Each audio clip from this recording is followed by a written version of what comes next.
just be patient, because in the beginning nobody knows what's going on. Peace, y'all. Welcome back. If it's your first time here on my channel, we talk about things like plant-based eating, motherhood, self-care, and overall holistic wellness.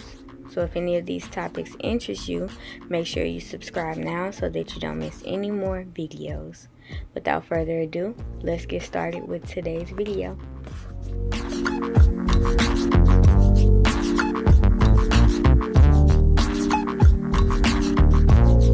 Alright, welcome back to my channel. Today's video falls under the topic of motherhood. If you have been following for a little while, then you'll know that I have a 7-month-old daughter now, and I just want to talk to any of the new moms or expecting moms or future moms about the 4th trimester and what to expect from it, from my experience.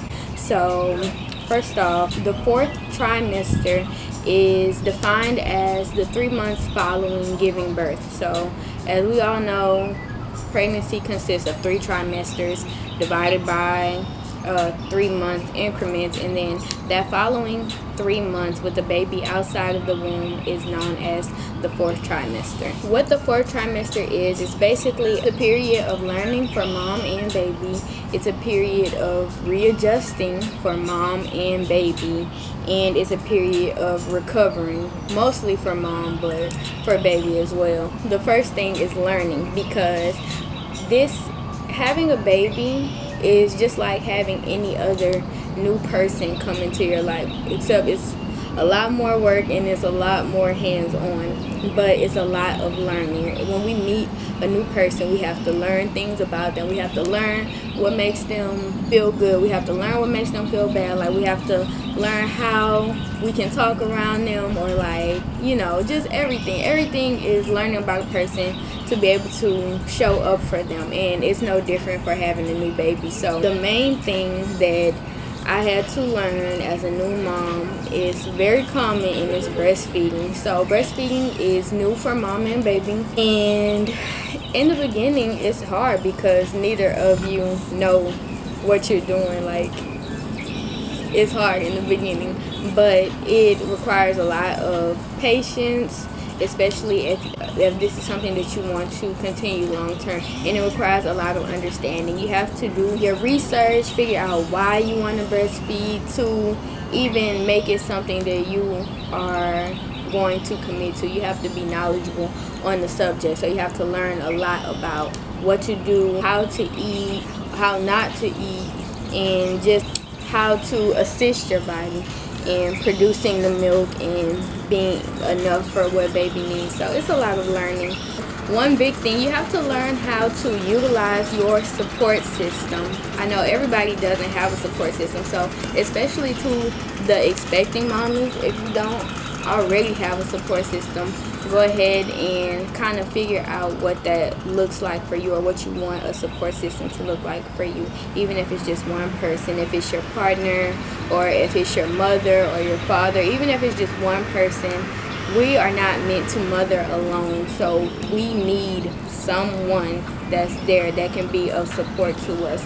I recommend just figuring out what a support system looks like for you, and learning how to utilize them, because it's impossible for us to do it all and do it all well. If we have to do it, we will, but if we don't have to do it, we should not do it. So yeah, learning how to utilize your support system. If it's one person, learning how to utilize them. If it's multiple people, taking advantage of that. Here, can you hold the baby? Like, I'm gonna go for a walk, or like I'm gonna go, whatever is something that you enjoy doing before or while you were pregnant. Still take the time to do that after the baby gets here. And the only way you're gonna be able to do that and show that love and care to yourself is if you're utilizing your support system. So make sure you have a support system.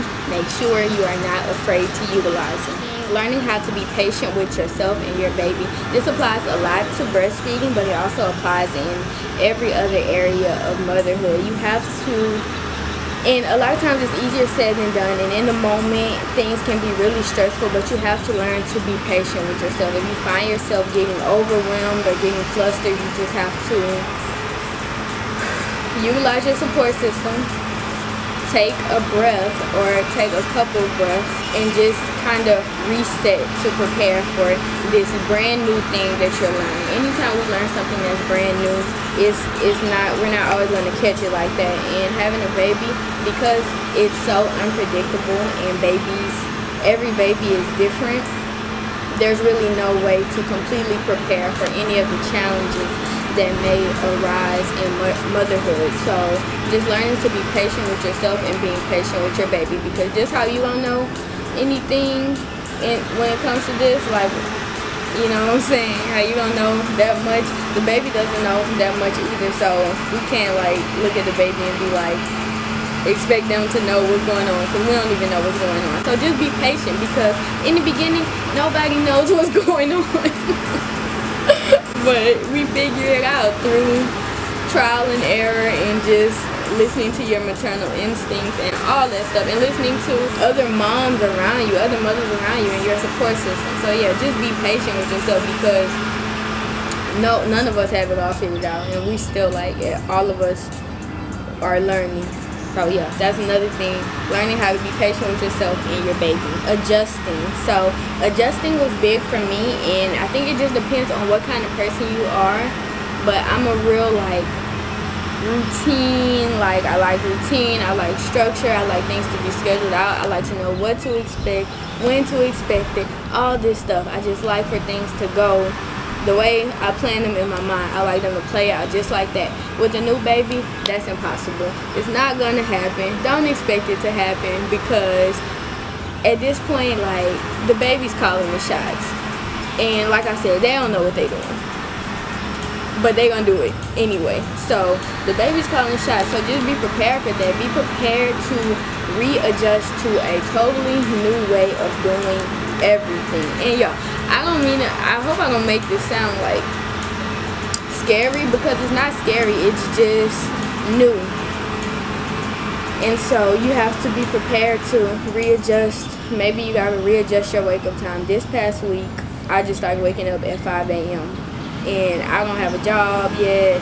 I don't have a job, and I really have nothing that really requires me to wake up at 5 a.m. other than the fact that I had to readjust my schedule in order to make time for me, so that I don't wake up as soon as my daughter wakes up and then my whole day is that. You know what I'm saying? And that's just a part of readjusting to a new way of doing things. Another thing you have to readjust to is if you go to work, your work schedule. When you wake up, you have to readjust to a whole new morning routine. You have to readjust your diet, especially if you're breastfeeding. You have to know what foods are going to help your supply and what foods may hurt your supply, and how much food to eat to maintain your supply. So it's just a whole lot of readjusting and creating a new normal. In case y'all don't know, once you have a baby, especially in this 4th trimester, what your routine is when the baby finally gets here is going to be different than your routine prior to getting pregnant. And that's what the 4th trimester is for. It's for figuring out your new normal. So it's a transitioning period. So again, remember to be patient with yourself and be patient with your baby during this time. Adapting to new things and unpredictability, like a baby's sleep schedule.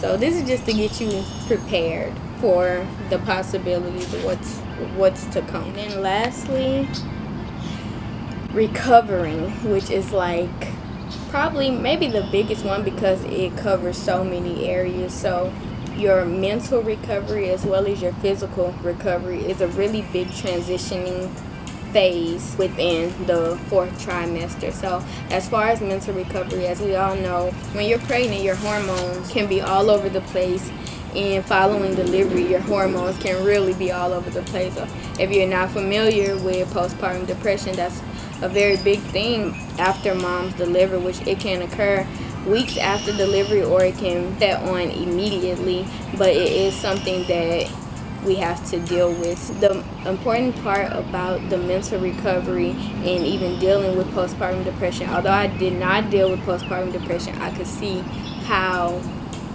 it could manifest itself.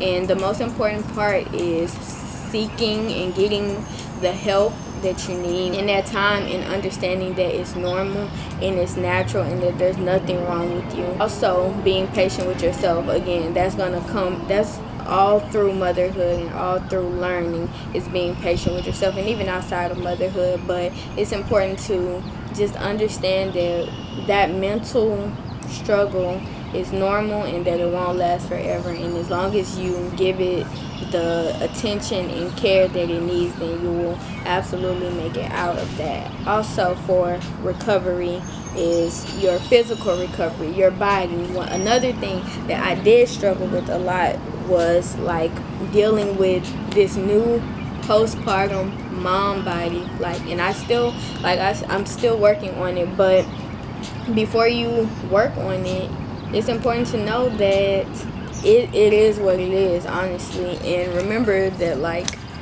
it's completely worth it, and we wouldn't trade it for anything. We wouldn't trade our beautiful, precious baby for anything, not even the body that we had before or the body we wanted before. So first things first, we just gotta come to terms with that. It is what it is. And the bodies that we see, the people who snap back immediately after giving birth, yeah, it happens, but it's not realistic, and it's not going to happen for all of us. So yeah, it's just important to appreciate that body and love it regardless. And then when it is time to get back in the gym and start putting the work in, it's important to, same thing, recurring theme, be patient with yourself, be patient with your body, and love yourself through it all, regardless of what you look like. So yeah, that's the mental and physical recovery aspect. So what was my 4th trimester mainly composed of? Breastfeeding, learning the ins and outs, figuring out a new routine, because I thrive off of routine. I love it and I need it in my life. Body positivity, coming to terms with the new body that I have, resulting from the beautiful baby that I have, and loving it and being patient with it. Learning my daughter, which this is a lifelong thing, but those 3 months, which is typically what we get for maternity leave, those 3 months, just learning her and watching her grow, watching her personality grow. So even though the 4th trimester is a lot of transitioning and it's a lot of change, there's also a lot of beautiful things happening within that are a foreshadowing of what's to come in the years to come with this beautiful life. And so the main takeaway that I want you to get from this video is that the 4th trimester is all about readjusting, recovering, and learning, and being patient with yourself, and being patient with your baby, being patient with your partner or your spouse, and anybody who is a part of this new world that you're in now, doing the same things in life that you love, but doing it differently, and doing it with a little sidekick right next to you, and it's dope, actually. Yeah, those are the main things. That's the main things about the 4th trimester. So I hope this video was helpful to you guys. If y'all enjoyed it, go ahead and give it a thumbs up. Also share it. If you know any new mommies, share it with them, or any expecting mommies, share it with them, and comment, and don't forget to subscribe. If y'all don't follow me on Instagram already, go ahead and follow Trust Your Process LLC right now. And we talk about self-care Sundays, we do wellness Wednesday, and we do fitness Friday, and even more live videos, plant-based videos if y'all want to learn how to cook some vegan food. And yeah, go ahead and subscribe, and thank y'all for watching again. Peace.